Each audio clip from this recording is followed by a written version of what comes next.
So I'm really just actually trying some stuff out right now, honestly. I'm just seeing how the audio is working here because I'm literally just using my iPhone audio at this point. And I don't know what the wind is going to do to the sound quality, but I'm just trying it out. I'm just going to see what happens. I have no idea how good it's going to be, but we will find out. And I promise you I will level up. If it's terrible, I'm not going to accept that. So I will definitely level up, so no worries. Right now I'm just taking you on a beautiful walk, so take another peek at this incredible scenery, and I'm here literally by myself, so I don't even have to worry about people overhearing me. It's so nice. I love it.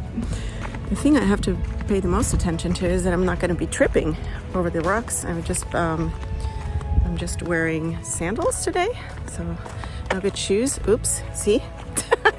I'm going to find a nice little quiet spot.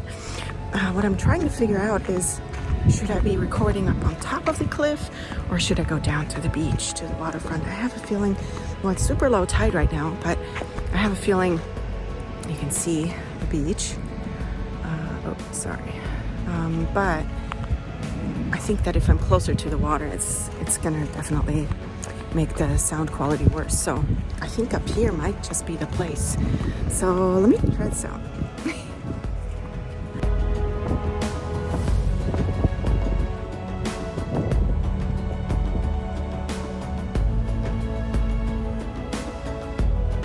I definitely don't want to sit too close to these rocks. You see what's happened here?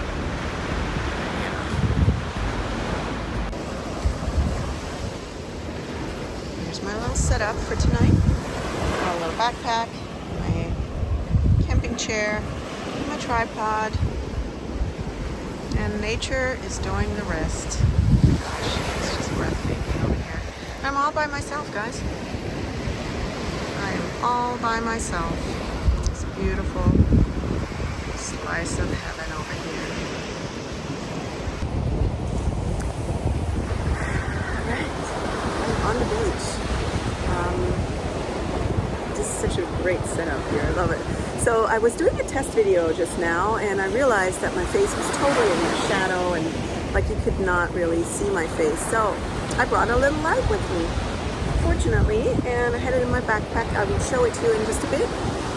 But anyway, I realized this quality is going to be much better. I am using the front camera right now, but I just think, I'm running out of sunset time, so for one, I need to be hurrying up a little bit, but it's also just such a beautiful environment to be in. So anyway, what I was really going to talk to you about today is about what I've experienced so far as a aspiring YouTuber. And do you want to know my biggest regret that I have as a YouTuber, as an aspiring YouTuber? I still find like I'm a total imposter when I even say that, but the thing that I've noticed is when I'm out and about and I'm just like having a tripod in hand and, a little selfie stick tripod type thing, and I'm walking around, sometimes I'm talking. I haven't really done a lot in public yet, but the thing that I've noticed is that, yeah, people are looking, but for the most part, they're kind of looking in admiration, I've noticed. And, oops, I thought that was another piece of rock coming off the cliff, but it was a bird, so thank goodness. So that's what I noticed. It's like, people really respect, oh my gosh, the sunset.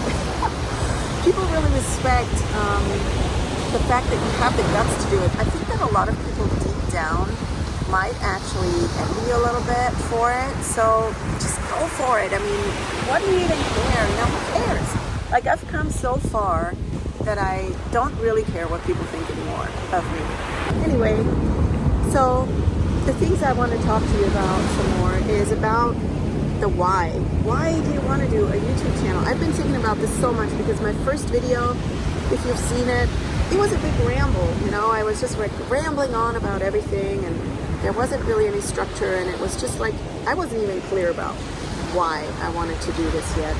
But the thing is, something inside me is telling me that we should be doing this, and I think that we should listen to this voice inside of us.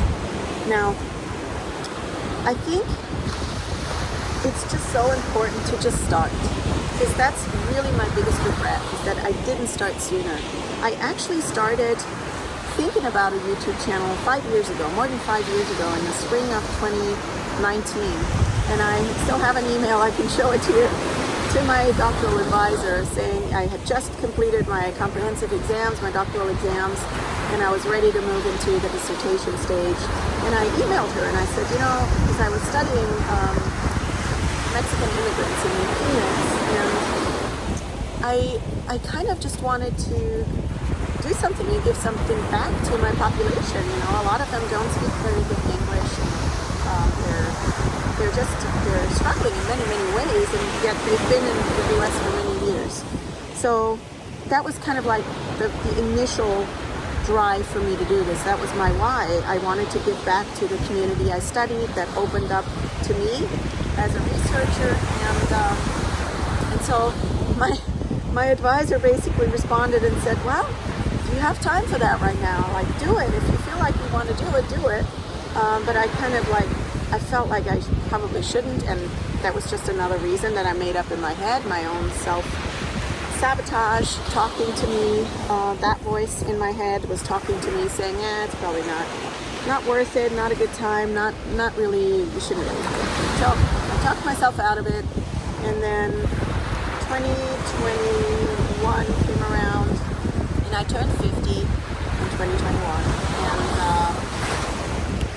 I just started feeling more and more empty inside. Like, I had a pretty privileged life, like I mentioned before, and it was good. Life was good, but it wasn't great. It just wasn't great. There was something missing, and so I just felt like I needed to share more of that. Sorry, I keep getting distracted by the sunset. But yeah, I mean, I know that we regret the things that we did not do in life so much more than the things we did and might have failed at doing, you know? It's really, it doesn't matter if we fail. Failing is part of life. I mean, I've failed many, many times in my life. And it's okay. It's okay to fail. It's okay to fall on your nose and, pick yourself up and move on and realize what you've learned. And as long as you learn something from every mistake you've made, it's okay. It's okay to make mistakes, you know? It's part of life, and we live and learn, as we always say, you know. But yeah, I think one of the biggest things for me is just having been,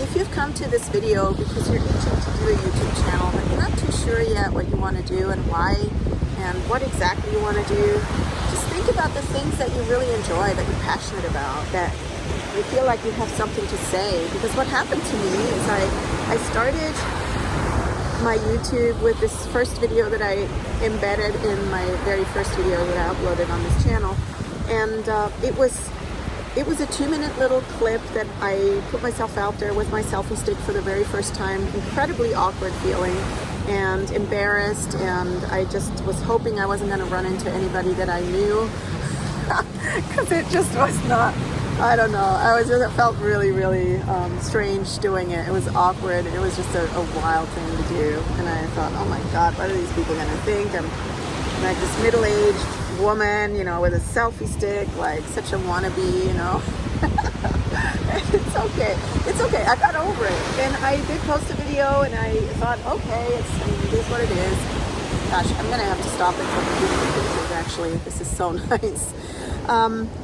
But yeah, then I got over it because I thought about it. There's over 8 billion people on this planet, and the 2, 3, 5, or 10 people maybe that I'm thinking about that might be watching this and might be judging me about it, who cares? They're like such a negligible crowd that I thought to myself, oh, even if they do make fun of me, and even if these random strangers that think this is hilarious or think this is the most cringy thing that they've seen, oh well, it's okay. I'm okay with that, because I'm 50 now. I'm 53, and I can live with that. I can live with some criticism, and especially if it's totally baseless and just somebody's opinion.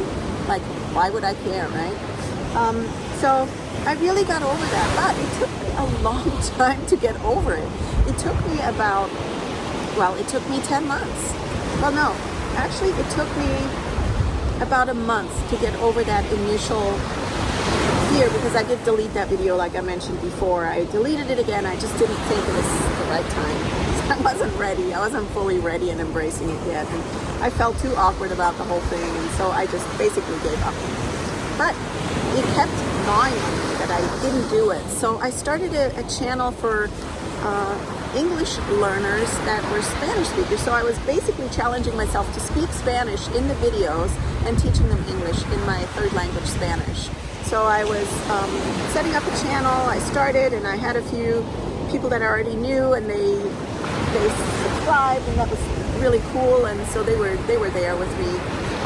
And then the channel did start growing, like within a couple of months. I'm currently at like 1,800 subs, and but I didn't have to get out of my comfort zone. I didn't have to like be public like the way I am right now, even though there's actually nobody around me right now, which is so amazing. But yeah, it took some courage to get back in front of the camera. My first few videos are so bad. I have a lot of B-roll that I can share with you of all my mess ups, and I was sharing them with some of my closest friends, and it was a good laugh for sure. But you know, you gotta laugh about yourself too. You have to kind of laugh about yourself too, and be okay with that. You know, it's okay to be cringy at first. Don't sweat it. Literally, don't sweat it. Just do it. Know that you're going to get better at it very quickly, and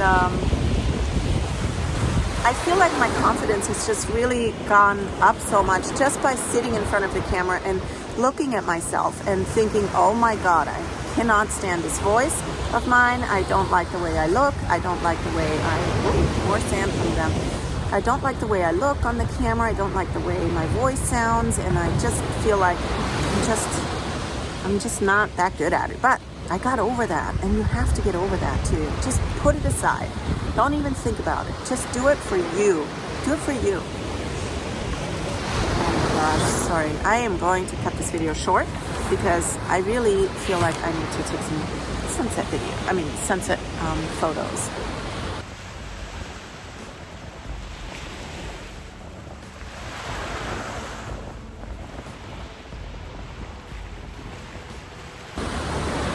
Okay, so this was the first video that I recorded like this, and I thought there was going to be enough light, but then I remembered I had my little light, my magic light with me, and look what happens to my face when I turn that thing on. This is it.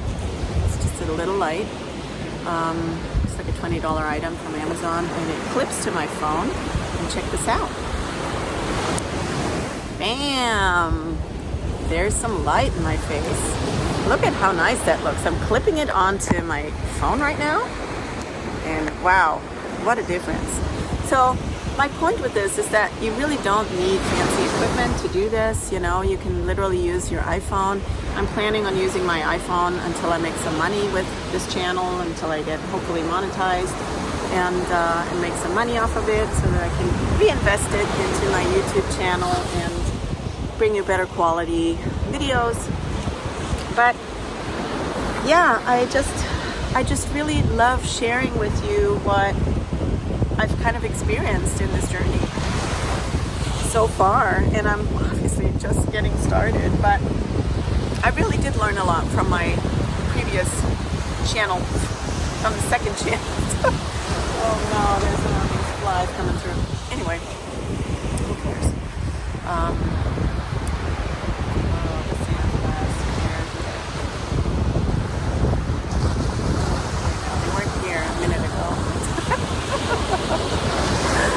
Anyway, I sure hope that this is helpful to you. Get just a little bit closer. I'm worried about the sound quality for real. I don't know how that's working out, but I will work on it, I promise. I'm not going to leave it super bad. I will figure it out. I know I can. So yeah, this is just basically me practicing. Literally, I'm practicing. So I'm here for the practice, you're here for the long haul, I hope. And I'm just going to get better and better at this. But I did want to just share a few things. Just get started, and you know, you can do it. You can literally do it. If I can, you can. most talented when it comes to techie stuff. I really don't know how to use anything besides my iPhone. But I have done a lot of research. I have done a lot of research on YouTube. You know, just studying YouTubers that, you know, talk about their tech components and like learning from them and figuring out how to read the analytics and what to look for and all that. And if you're interested in that, I'm certainly happy to make some videos on it as well. You know, I got my PhD, so I'm a little bit of a data junkie, I will admit. Although I did a qualitative research study, so it was more the words that I studied than numbers. But still, I love data, but anyway, I will get back up because the tide's actually coming in, and I do need to climb back up the cliffs a little bit. I just wanted to share a little bit of scenery with you as well, to bring you San Diego to your home screen, phone screen, laptop screen, wherever you're watching me. And yeah, I hope that you can also enjoy this beautiful scenery with me. Thank you for being here with me today. I'm really looking forward to connecting with you individually. So you guys are my new community. You're my virtual community, and I cherish you and every one of you. And yes, so I will see you soon. Have a great rest of your day. And yeah, take a deep breath here and there. Don't forget. Makes life so much easier. All right, take care. Bye-bye.